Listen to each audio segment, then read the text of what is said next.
አስተደን ሻለቃ ማሞ ራስልኝ በሳይ እንደምን አለ እንደምን ከረምክ እንግዲህ ለተቀዳሜ ላይ ተገናኘን ያው ብዙ ጉዳዮች አሉ ሰሞኑን ከወታደራዊ አንፃር የሚነሱ ፖለቲካውም ያው ወታደራዊና ፖለቲካዊ ጉዳዮች የቀደም ተከተል ካልሆነ በስተቀር በጣም ተቀራራቢና ተያያዥ ናቸው ስለዚህ ፖለቲካው በጋለ ቁጥር ወታደራዊ ጉዳዮች ነገርም መነሳታቸው የማይቀር ነው እንደው አጠቃላይ ከሆነ ነገሮች ልነሳ ሰሞኑን እንዴት እየተከታተሉት ነው ያሉት የበተለይ አሰብ ጉዳይ የኢትዮጵያና የኤርትራ ጉዳይ የአብይና የፕሬዝዳንት ኢሳያስ ጉዳይ ብዙ ርሰተነው ብዙ ነገሮች የሚነሱበትን አጀንዳዎች እያየን ያለነውና እስቲ አጠቃላይ ሁኔታውን እንነሳ ከአብይ አህመድ ንግግር ጀምረን አብይ አህመድ ግማሽ ሰላም ግማሽ ጦርነትን የሰበከው በለቱ የትኛው ነው ለርሶ እንደው ያመዘነው ስለ ሰላም ያወራበት ወይ ስለ ጦርነት የሰበከበት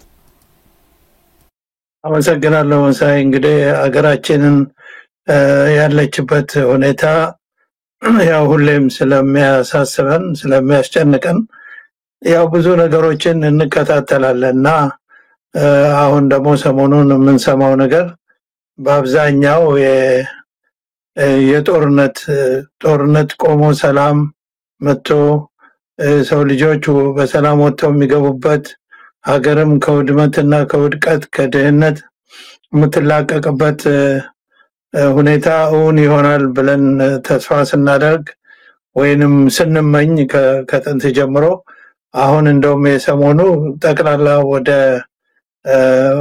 ውትድርናውና ወደ ጦርነቱ ወታደራዊ እንቅስቃሴ ወይም ወደ ዘመቻ ካለው ላይ ማለት ነው ስቲል የሀገር ውስጥ የእርስ በርስ ጦርነት በሀገሪቷ ውስጥ አብዛኛውን አካባቢ እየሸፈነ ነው የሚገኘው ከዚህም አልፎ ደግሞ ወደ ውጪ ከውጪ ኃይል ጋርም ጦርነት ለማስነሳት የሚያስችሉ ቃላቶች ሲወረወሩ ነው የምንሰማው እና በጣም አሳሳቢ ሁኔታ ላይ እንደደረስ የሚያመላክቱ ናቸው አጠቃላይ በንግግርም የመንግስት ባለስልጣናትም የወታደር አዛዦችም የሚናገሩት ነገር ወደፊት ቀጣይ ጦርነት ቀጣይ ልቄት ቀጣይ ውድመት ያንን የሚያመላክት ነው ስለዚህ በጣም አሳሳቢ ሁኔታ ላይ እንዳለን ነው እኔ የምገነዘበው ምናልባት ሻለቃ ማሞ ያንዳንዶች ደግሞ ድምዳሜ ያለ እንዲሁ የሀገር ውስጥ ቀውስን አብይ አህመድ በጣም ጭንቀት ላይ ነው ያለው በተለይ ለኢትዮጵያ ያበቃበት ወይ የሚያደርሰበት መከራ በራሱ አቅም የሚሻገር ወይ የሚያስተካክሉ አይደለም እሱ የቀውስ ምንጭ እንጂ የመፍትሄ ምንጭ አይደለም ስለዚህ ውስጣዊ ቀውስን ወደ ውጪ ለማውጣት እንዲሁ ዝም ብሎ ከጭንቀት የመጣ ዘራፌ ማለት እንደው ቡራ ከረዩ የማለት እንጂ የምር ጦርነት ውስጥ የመግባት አቅምም የለውም የሚል ነገር የሚያነሱ በዛ አንፃር ድምዳሜ የሚሰጡ አሉ ያው እኛም ትኩረት ሰጥተን ወደዛ አጀንዳችን እናድርገናል አጀንዳ የማስቀየስም እንደሆነ ይነገራል ይሄን ተረድተውት ነው የሚቀየስ ወንዝ እንጂ የሚቀየስ አጀንዳ የለም የሚልም በእነሱ ዘንድ እየሰማን እንገኛለን ለማንኛውም እውነት ጦርነት ውስጥ ይገባሉ የሚለው ነገር በብዙዎች ዘንድ እየተነሳ ነው ለምሳሌ አሁን ሱዳን ውስጥ ያለው ነገር ከባድ ነው ቀጠናዊ መዘዝ ይዞ እየመጣ ነው የሄሜቲ የደጋሎ ወደ መሃል እየመጣ እየገሰገሰ መምጣቱ እንደዚሁም የሳውዲ አረቢያና የጅቡቲ የሰሞኑ ስምምነት ሳውዲ አረቢያ ከእንደገና በአሰብ ላይ የ10 ቢሊዮን ዶላር ኢንቨስትመንት ያቀደች መሆኗ እነዚህ ነገሮች ሲታዩ ዝም ብሎ የሁለት ሀገራት ብቻ አይሆንም ቀጠናዊ የሆነ ትርምስ ውስጥ መገባቱ አይቀርም ያው የግብጽና የኤርትራም ባንቺ ሉዓላዊነት ላይ የሚመጣ እኔም አለው ብላ ግብጽ ሰሞኑን የሰጠችው መግለጫ እነዚህ ነገሮች ሲታሰቡ አብይ አህመድ ዝም ብሎ ከኤርትራ ወይም ደግሞ አሰብን ሄዶ እንዲሁ ዝም ብሎ ጎትቶ እንደማምጣት ቀላል አይደለም ብለው የሚገልጹ ወገኖች አሉ ለማንኛውም በዝርዝር ወደዛም የምንገባበት ከሆነ እንገባለን ግን የወታደራዊ ባለሙያዎቹን የሰሞኑን ዲስኩር እንዴት አዩት ያው ባለፈው አንስተናል ሙሉ በሙሉ ገብተውበታል እነ ብርሃኑ ጁላ ሌሎችም ጀነራሎች በዚህ ጉዳይ ላይ ከፖለቲከኞቹ የበለጠ ጉዳዩ ወደፊት አምጥተው ብዙ ነገር እየነገሩን ያሉት ወታደራዊ አዛዦች ናቸው ይሄን እንዴት ያዩታል ሻለቃ ማሞ እንግዲህ መሳይ አሁን በእኛ ሀገርም ሆነ እንግዲህ እንደዚህ ዲሞክራሲ ስርዓት በሌለባቸው ሀገሮች የተጠያቂነት በሌለበት እና የተረጋጋ ፖለቲካ ሂደት በሌለባቸው ሀገሮች እንደዚህ አይነት ነገር የመከሰት ያ የተለመደ ነው። የኛ ሀገር ደግሞ የአሁኑ ይባስ ነው። እንግዲህ ከዛሬ 50 ዓመት ወይ 60 ዓመት ጀምሮ በሀገራችን የሚፈጠረው ሁኔታ ከድጡ ወደ ማጡ ነው፣ የባሰ ነው እየመጣ ሄደውና አሁን በመንግስት ስልጣን ላይ ያሉ ሰዎች ምናልባትም ለሀገር አሳቢነታቸውን ሀገር ወዳድ ነን ብለው ራሳቸውን ለመግለጽ የሚሄዱበት ጥግ ምክንያቱም በህዝብ ዘንድ ያላቸውን ተቀባይነትና ህዝብ በጥርጣሬ የማያቸው በተለይ የዘር ፖለቲካው እንደዚህ ተንሰራፍቶ በሚገኝበት ጊዜ ሰዎች በዘራቸው ተመርጠው የሚገደሉበት የሚፈናቀሉበት በሃይማኖታቸው የሚገደሉበት የሚፈናቀሉበት ሀገር የሚመሩ የሚያስተዳድሩ ፖለቲከኞች ይሄንን ጀስቲፋይ ለማድረግ ወይም ደግሞ መልካም ነገር በመናገር መልካም መሪዎች መስለው ለመታየት ሁሉ ጊዜ የሚረጩት መርዝ አለ።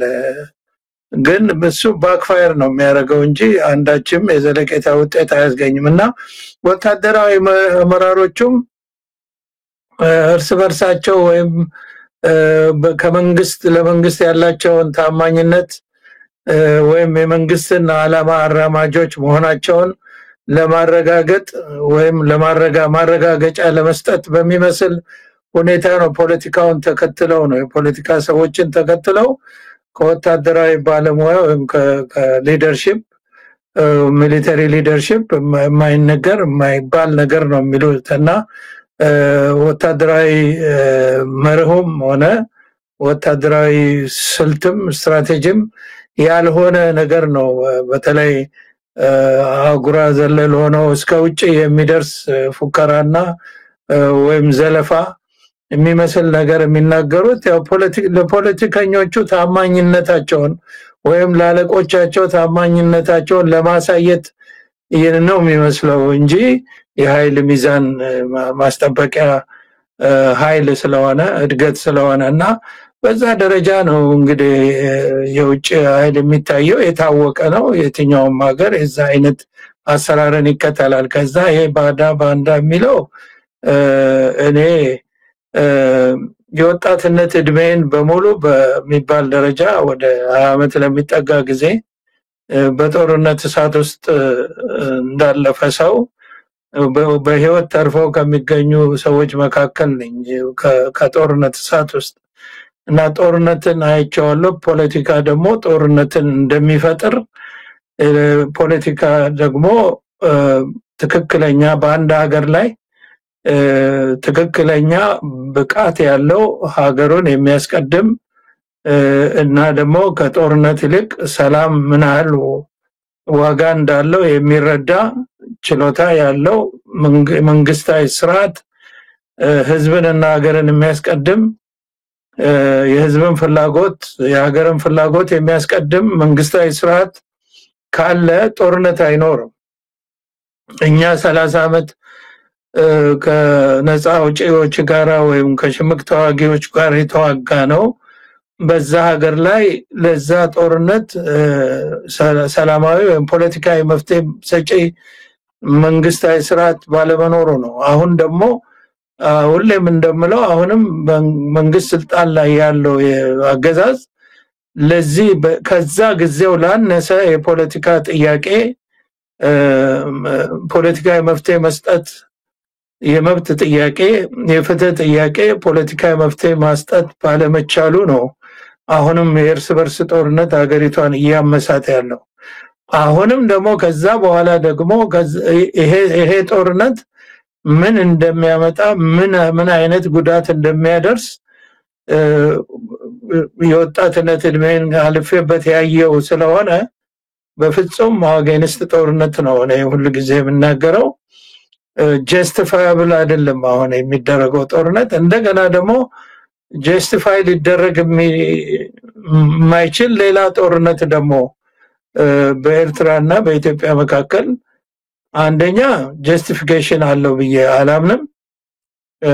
ለምን በጦርነት ከሚገኘው በላይ በሰላም እና በዲፕሎማሲ በድርድር ሰጥቶ በመቀበል ለምን ሁለቱ አገራት ላይ ያሉ መንግስታዊ ስርዓቶች ድክመት ካልሆነ በስተቀር እነዚህ ሁለት ሀገር የሆኑ ኤርትራና ኢትዮጵያ በህዝብ በአኗኗር በባህል በቋንቋ ከማንም ሀገር በላይ ከፍተኛ መቀራረብ ያላቸው ተመጋጋቢ የሆኑ አንዱ በሌላው ሊጠቀም የሚችል እንጂ ሊጎዳ የማይችል ሀገራት ናቸው እና በህዝብም መካከል ያ ሁሉ ጦርነት እንኳን ተካሄዶ ለዛ ሁሉ ዓመት በህዝብ መካከል ያለ ተቃርኖና ጥላቻ የለም ያው ታይቷል ደግሞ አሁን ከጥቂት ዓመት ከ5 ዓመት በፊት 4 ዓመት በፊት የታየ ነገር ነው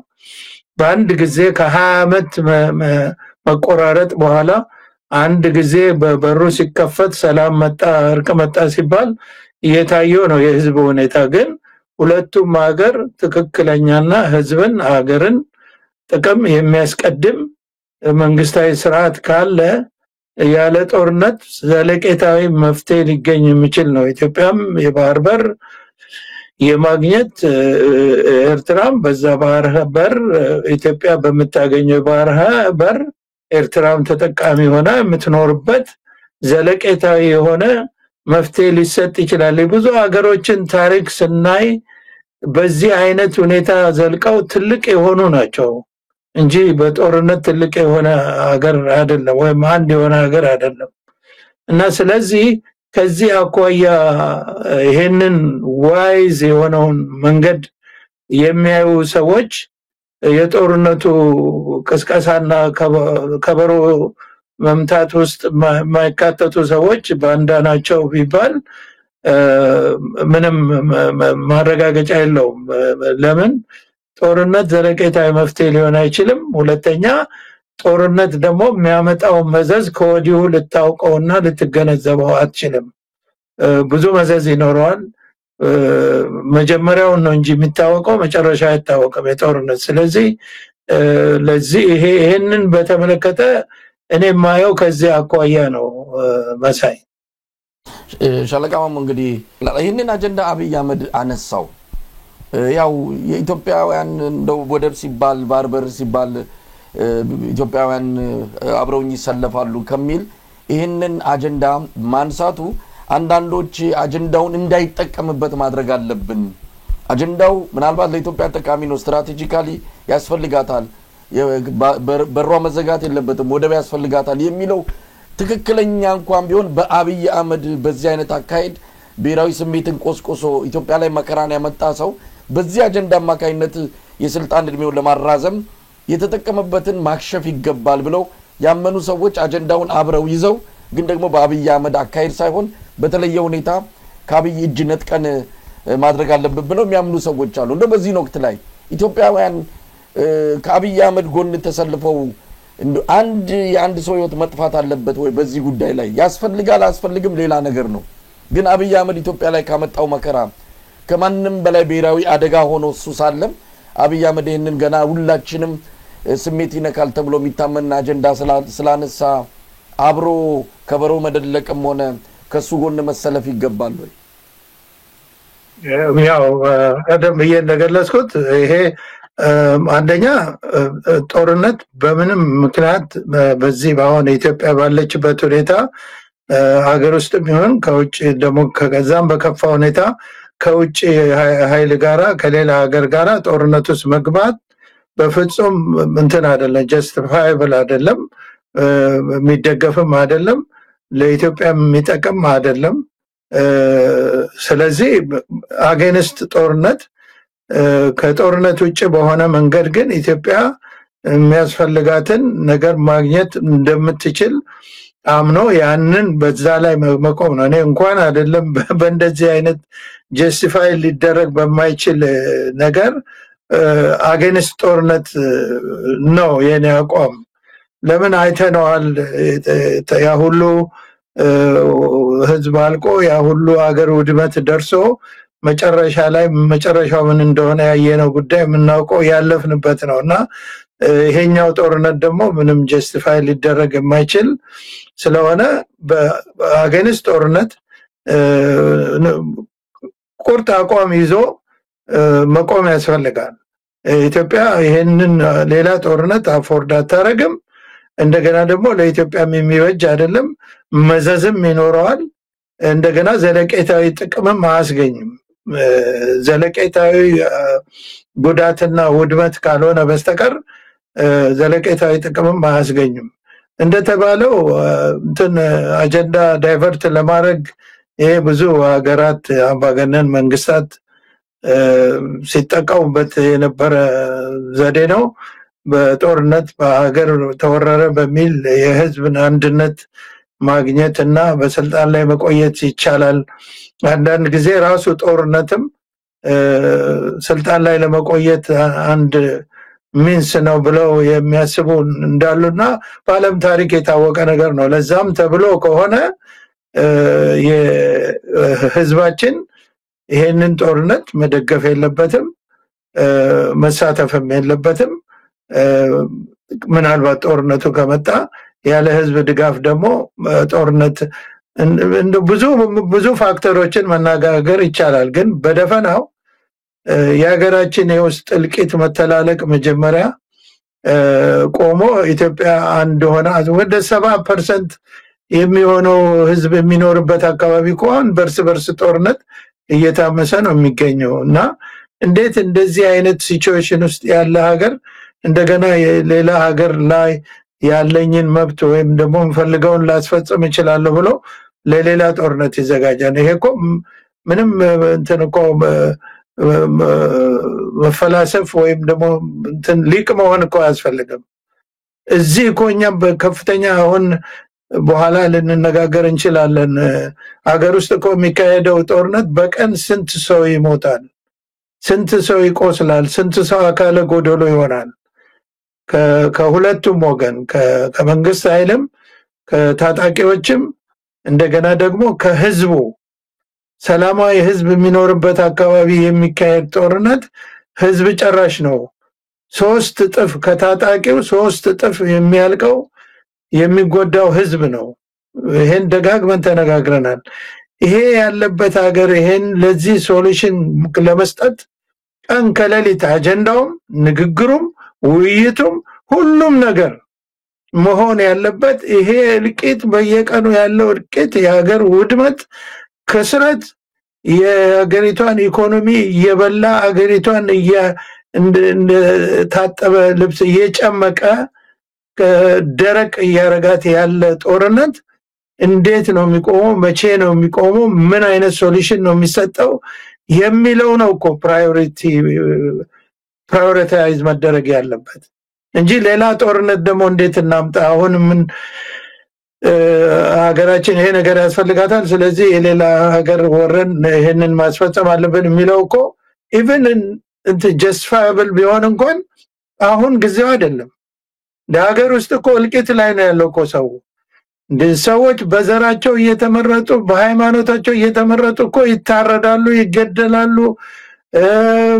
ከጦርነቱ ውጪ መንገድ ላይ ሰዎች ይታፈናሉ። ምንም አይነት የሀገሪቷ የህዝቧ ደህንነት ውሎ መግባት የማይረጋገጥባት ሀገር ሆና ያንን እንዴት ነው ወደ ህጋዊነትና ህግና የህግ የበላይነት የሰፈነባት ሀገር ጦርነት የማይስበርስ ጦርነት የሚቆምባት ሀገር የማይኖርባት ሀገር እንዴት እንፍጠር የሚለው ነው እንቅልፍ አሳጥቶ ለመወያየትም ለመነጋገርም ለመከራከርም አይምሮን አስጨንቆ አንድ መፍትሄ መፈለግ የሚያስፈልገው ጉዳይ ይሄ ይመስለኛል እንጂ እንዴት አድርገን ነው አሁን ወደብ ለማስገኘት ጦርነት ከሌላ ሀገር ጋር መንገጥመው የሚለው ራሱ አጀንዳ መሆን የሚገባው አይመስለኝም። እኔ የማስበው እንደዚህ ነው።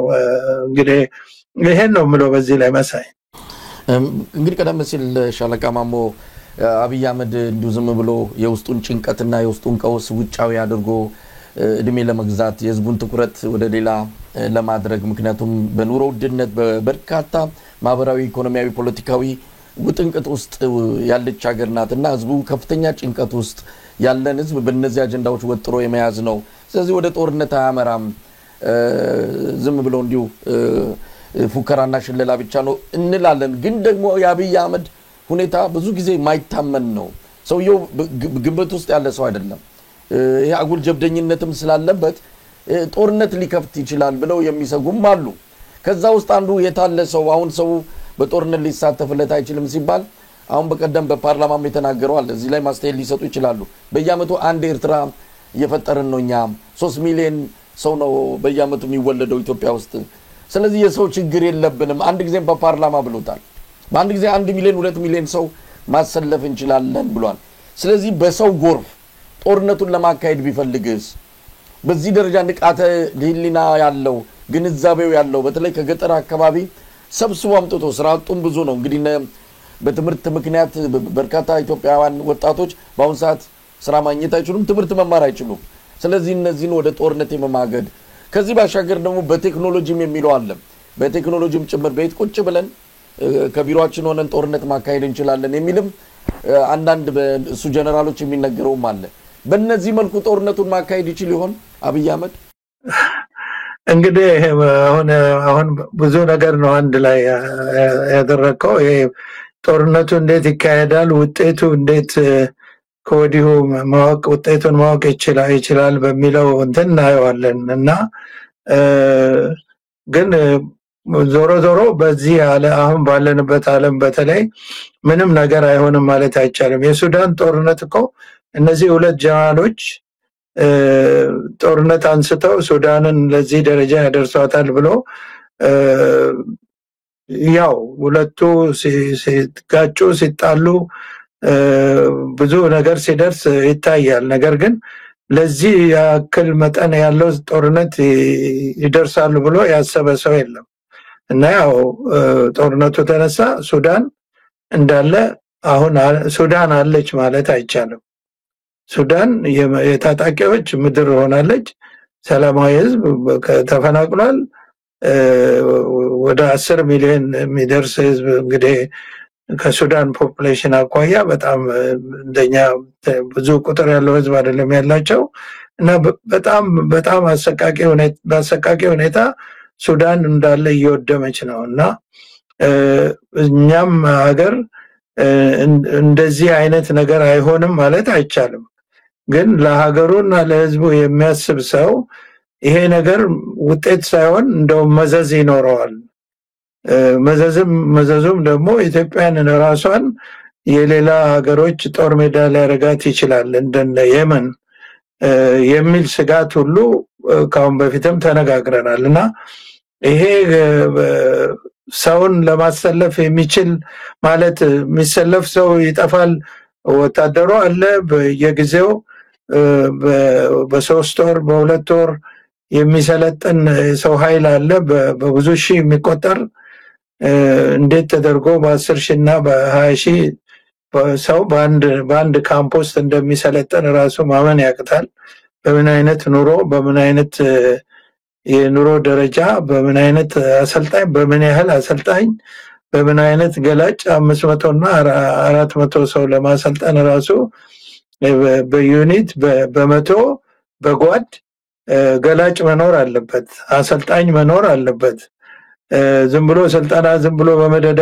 ሺህ ሰው አሰልፈ አንድ አሰልጣኝ አቆመ ምሰጠው ወታደራዊ ስልጣና አይባልም እሱ ያው ወስደ በምንም አይነት የመሳሪያም የስልትም የአካል ብቃትም ኢቭን ፍርሃት ማስወገጃ የሚባል ስልጣና አለ ወታደር ቤት ውስጥ ብዙ ጊዜ በሲቪል ዓለም ስንኖር ትንሽ ቦይ እንኳን ለመዝለል ወይም በትንሽ ቀጭን መንገድ ለመሄድ ወይም ደግሞ ከከፍታ ቦታ ላይ ወደ ታች ለመዝለል እንደዚህ ያው ፍርሃት አብሮን የሚያድጉ ነገሮች አሉ እነዛን ነገሮች ፍርሃት ማስወገጃ የሚባል ስልጣና አለ መሳሪያ ይዘ በባዶ እጅ እና አካል ማጠንከር አለ አካል ለማጠንከር እንደዚህ በ3 ወር በ1 ወር የሚሆን አይደለምና ይሄ ሁሉ በሌለበት ስልጣናም ታክቲክም ከነፍስ ወከፍ ስልት ጀምሮ ከዛ በኋላ ደግሞ የመቶ ሻምበል እየተባለ ከመሳሪያ ጋር ደግሞ መዋሃድ መተዋወቅ ራሱ በቂ ጥይት እንኳን የሚተኩስ አይመስለኝም። አንድ ማሰልጠኛ የገባ ወታደር በመሳሪያው ላይ በቂ መተማመን እንዲኖረው ከጥይት ተኩስ ጋራ ከአልሞ መተኮስ ጋራ ማነጣጠር ለመለማመድ በጣም ብዙ ጥይት ፈይቶ መለማመድ አለበት። መጀመሪያ መሳሪያውን ራሱ መፍታት መቅጠም እና ብዙ ጊዜ የሚፈጅ ብዙ አሰልጣኝ የሚጠይቅ በብዙ አሰልጣኝ ትንሽ ቁጥር ለማሰብ አሰልጠነህ እንጂ እንዳለ በገፍ አስገብተህ በገፍ የምታስወጣው ጦር ሜዳ ላይ ሄዶ ያው ለማገዶ እንደቀረበ እንጨት ነው የሚባለው። ብዙ ሰው ራሱን መከላከል በማይችል ሁኔታ በአንዲት ውጊያ ካዡዋሊቲ ነው የሚበዛው። የሚሞተውና የሚቆስለውን ደግሞ በቅርብ ሆኖ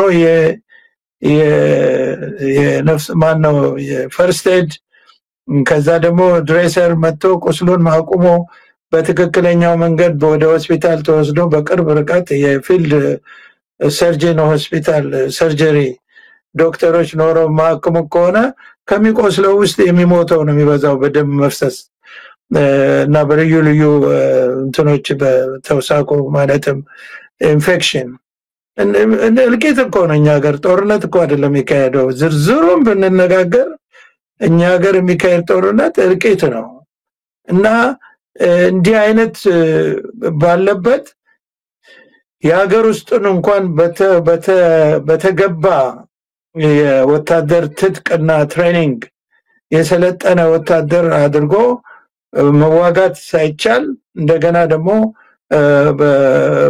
ከውጭ ኃይል ጋራ ከሰለጠነ ከደረጀ ብዙም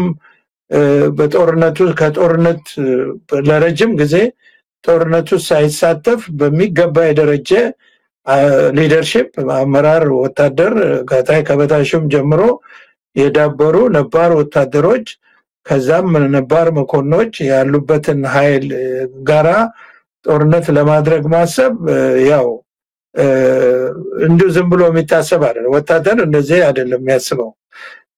ነገር ግን ጦርነት አይከፈትም ብለን ልንል አንችልም።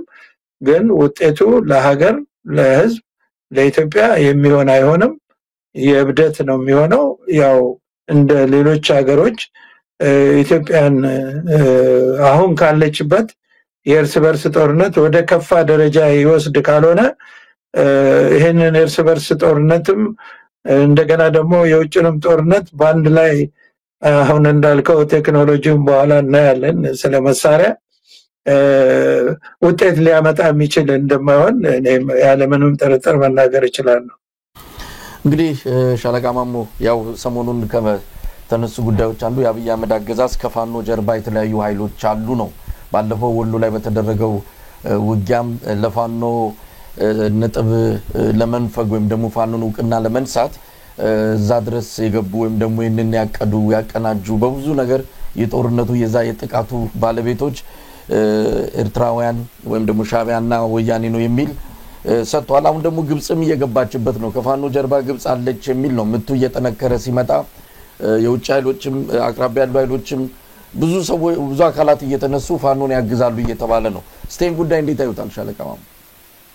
አመሰግናለሁ። ይሄንን በደንብ መግለጽ ያስፈልጋል። እኔ ከወታደራዊ እይታ አኳያ ለአድማጮች ለተመልካቾች ይሄንን በሚገባ ነው የምገልጸው።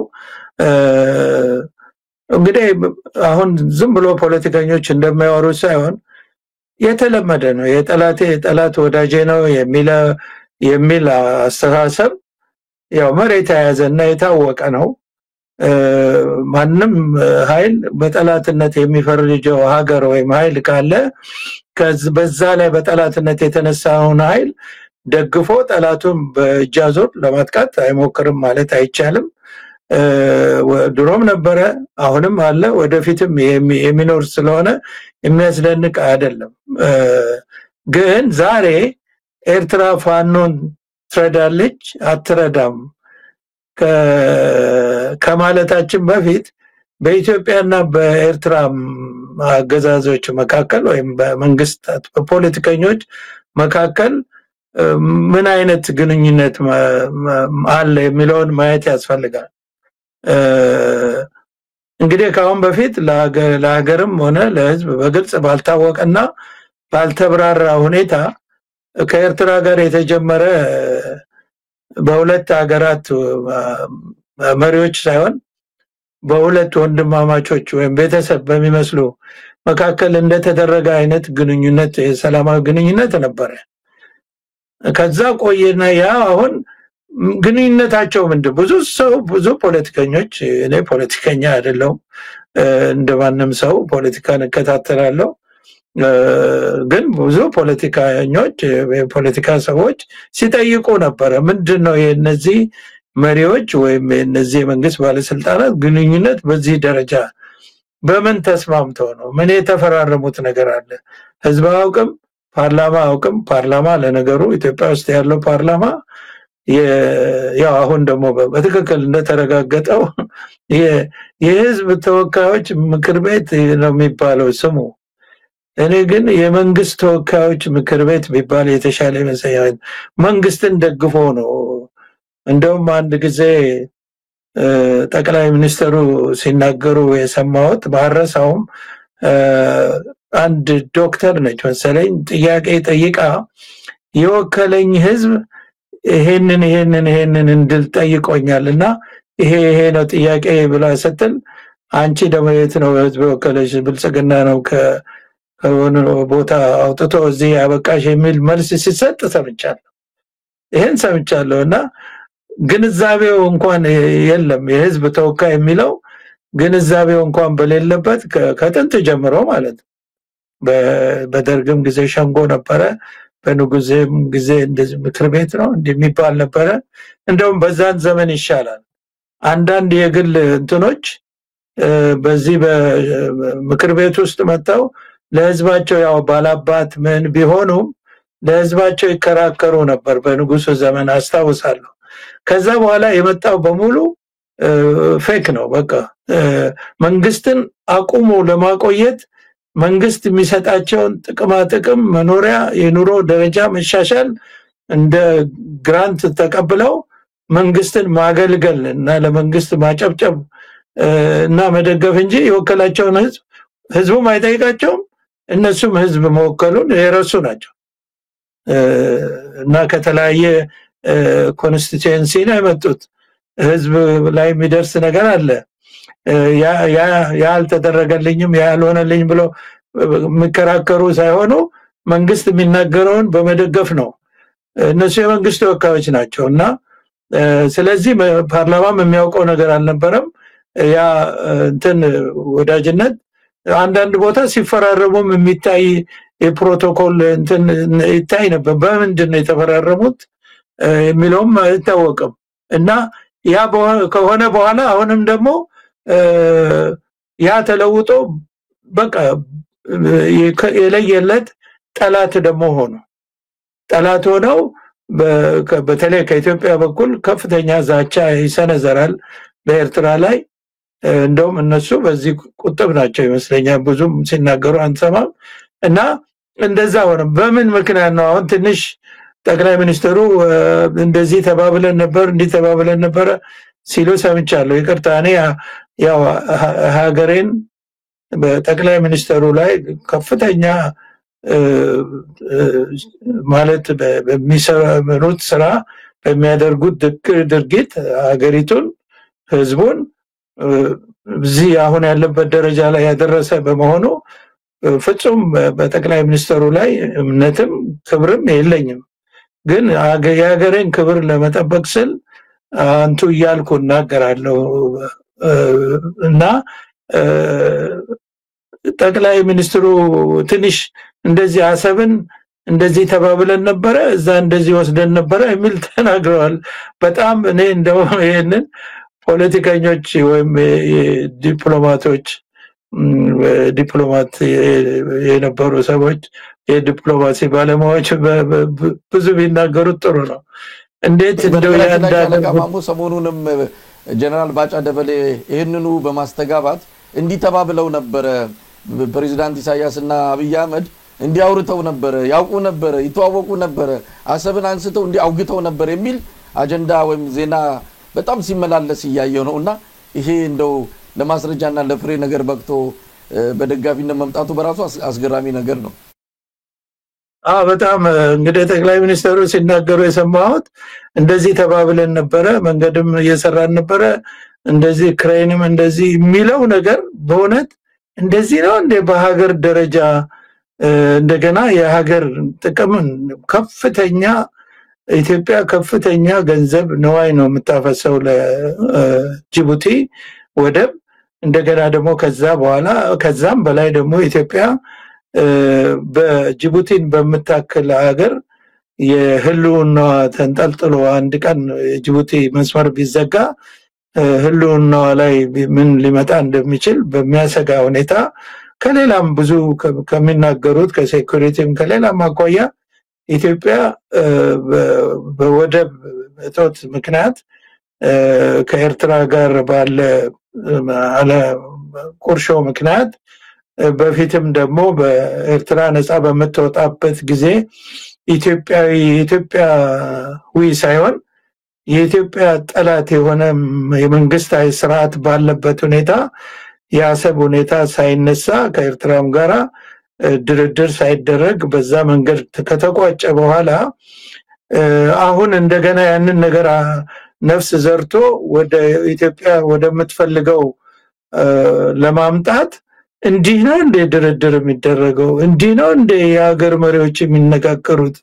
በዚህ ደረጃ እንደው በመተቃቀፍና በመነጋገር ነው እንደሚሆነው በሚለው በጣም እኔ እንደው ከኔ በላይ የዲፕሎማሲው ዘርፍ ባለሙያዎች ቢናገሩት ጥሩ ይመስለኛልና በጣም እንትን የሚል ነገር ነውና በዚህ መሰረት ነው ፓርላማም ማውቅም ቢያውቅም ነገሩ ምንም የሚፈይደው ነገር የለም። ኢትዮጵያ ህዝብ አውቅም ሀገር አውቅም እንደዚህ ሆነ እንደዚህ መጣ። አሁን ትላንት ወዳጅነት ዛሬ ደግሞ ጠላትነት ቢተር ኤነሚ በቃ አሁን እንደዛ ሆነ። ይሄ ህዝቡ የሁለቱም ሀገር ህዝብ የሚፈልገው አይደለም። ይሄ ጠላትነትን አይተነዋል።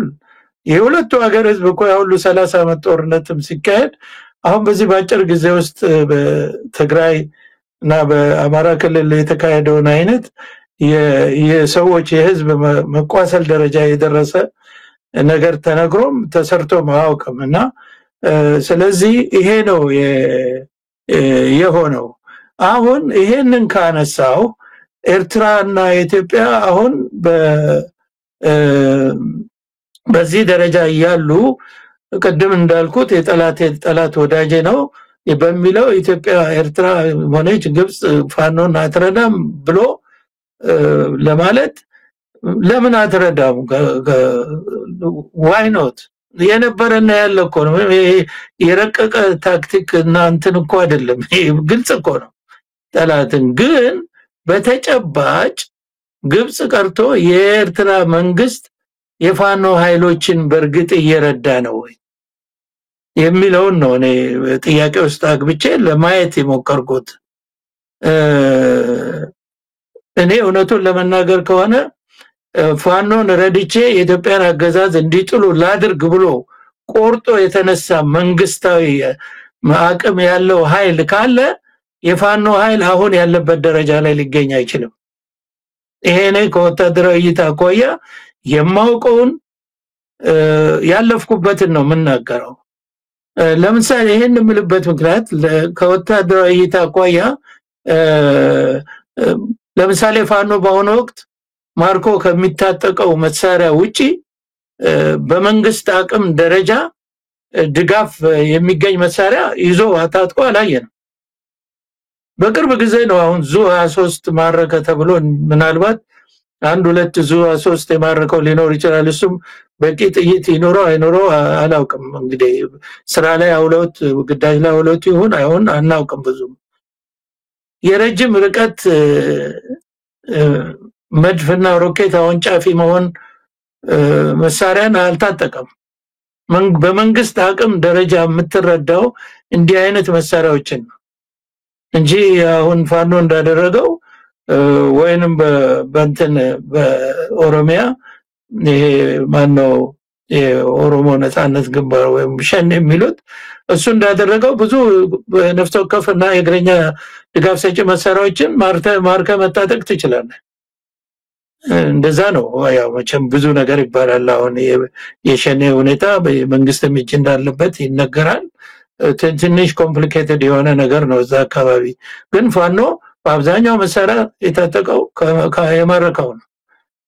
እና እሺ ለምንድን ነው ረጅም ርቀት መሳሪያ መድፍና ታንክ ባይሆን ላይክ እንደ ሮኬት አይነት መሳሪያዎች አሉ፣ የሽምቅ ተዋጊዎች የሚይዟቸው አሉ። እና እነዛን ረጅም ርቀት ሮኬት አወንጫፊ መሳሪያዎችን በመንግስት ደረጃ ቢያገኝ ኖሮ ፋኖ ዛሬ በአማራ ክልል ውስጥ ያሉ ኤርፖርቶች፣ አየር ማረፊያዎች ፋንክሽናል አይሆንም ነበር። ከ10 ከ15 ከ20 ኪሎ ሜትር ሆኖ መምታት ቢችል ኤርፖርቶቹን ዲሴብል ማድረግ ይችላል። ኤርፖርቶቹ ደግሞ ምን ጥቅም አላቸው? የመንግስት ኃይል ፈጣን የሆነ ሎጂስቲክ ላይክ ጥይት፣ መሳሪያ እንዲሁም ደግሞ ሪኢንፎርስመንት እየታየ ነው አይደለም እንዴ? በጣም ከፍተኛ ውጊያ ሲሆን ሰራዊት በአውሮፕላን በቦይንግ ይጓጓዛል። ትላልቅ የአየር መንገድ የኢትዮጵያ አየር መንገድ አውሮፕላኖች ሰራዊት ያጓጉዛሉ። እና ይሄንን ዲሴብል ማድረግ ይችላል ያንን ቢያገኝ።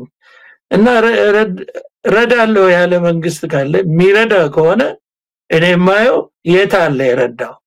የት አለው ፋኖ የታጠቀው ረጅም ርቀት መሳሪያ? ሌላ ደግሞ ጸረ ታንክ መሳሪያዎች አሉ።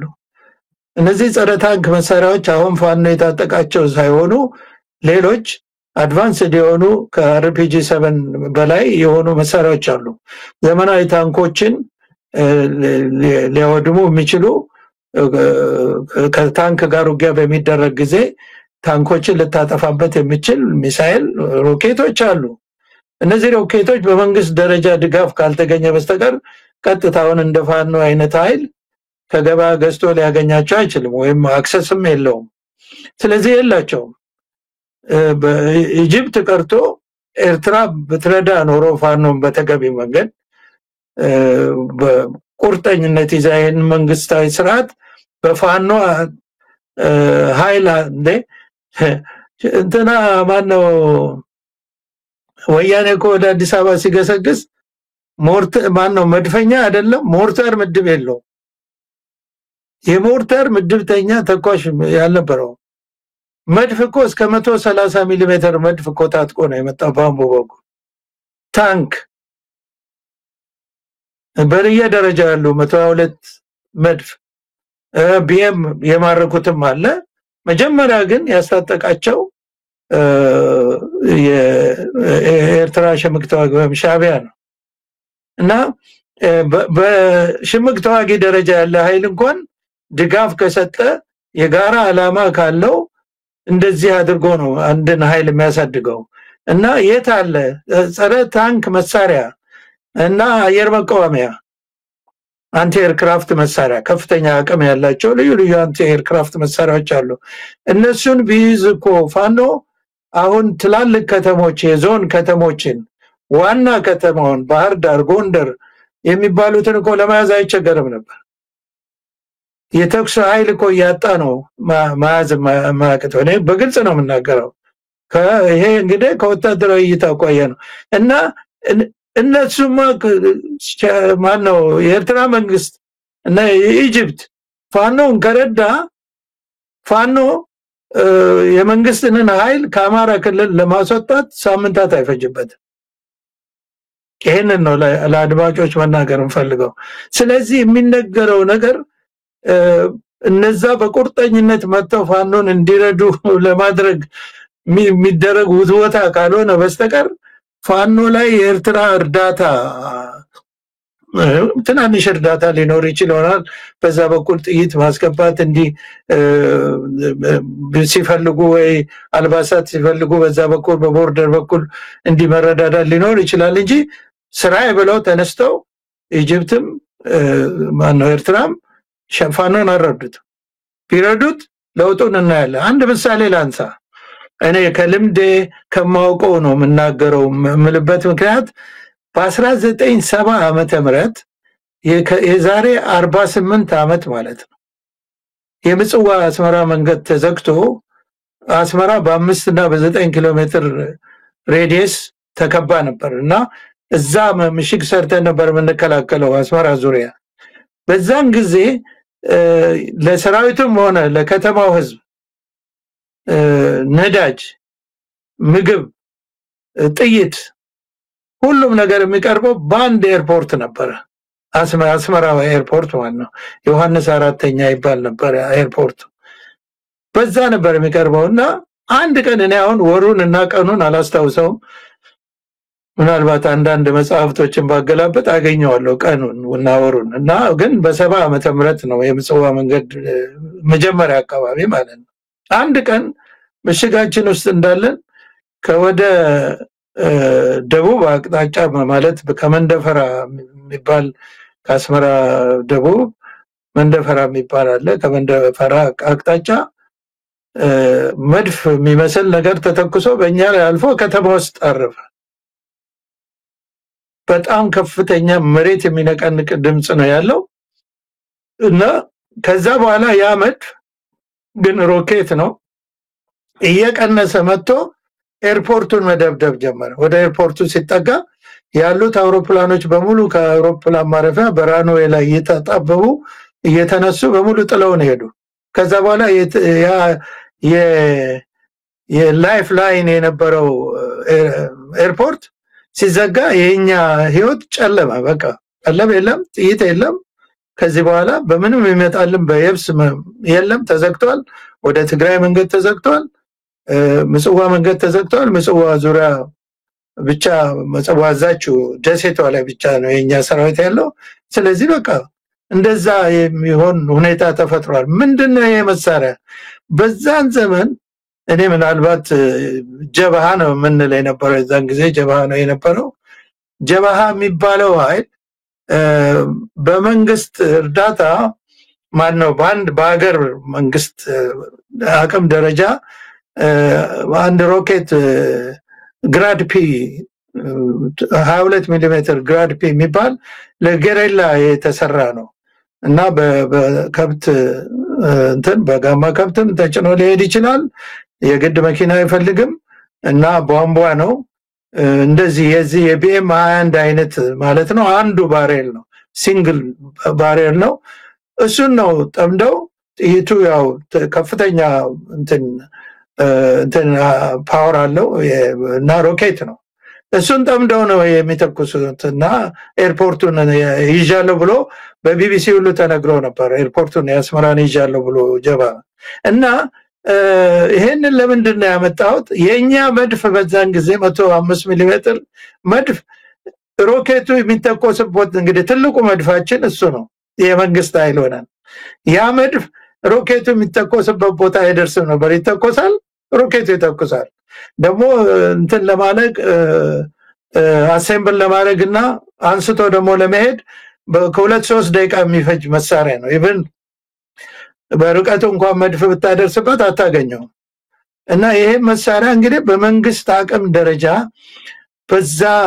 ለዛ ሽምቅ ተዋጊ ማግኘት ችሎ ኤርፖርቱን ዘግቶብን አውሮፕላኖች ከአዲስ አበባም እንደገና እዛም እንደምንም ብሎ ተነስተው ለመደብደብ ሞከሩ እስከ ማታ ድረስ። እንደገና ምናየን ዙ 23 ዘር የሆነ ዙ 13 ወይ ዙ 1 የሚባል ባላንድ አፋሙዝ የዛን ጊዜ እነሱ ታጥቀው ነበር። ይሄ መሳሪያኛ የለንም አናውቀውም ነበር እና ብዙ ታሪክ ሲታይ በመንግስት አቅም ደረጃ የሚደገፍ የሽምቅ ተዋጊ ከመንግስትም በልጦ መሳሪያ ሊታጠቅ ይችላል። እንኳን አይደለምና በመሳሪያ እጥረት ወይንም አቅም ማጣት ውጊያው ሊዘገይበት። ስለዚህ በርግጥ ይሄንን ስል ከዛ በኋላ በዚህ ደረጃ መረዳት ከኛ ከመንግስት ኃይል ያላነሰ መሳሪያ መታጠቅ ችለው ነበር የሽምቅ ተዋጊዎቹ።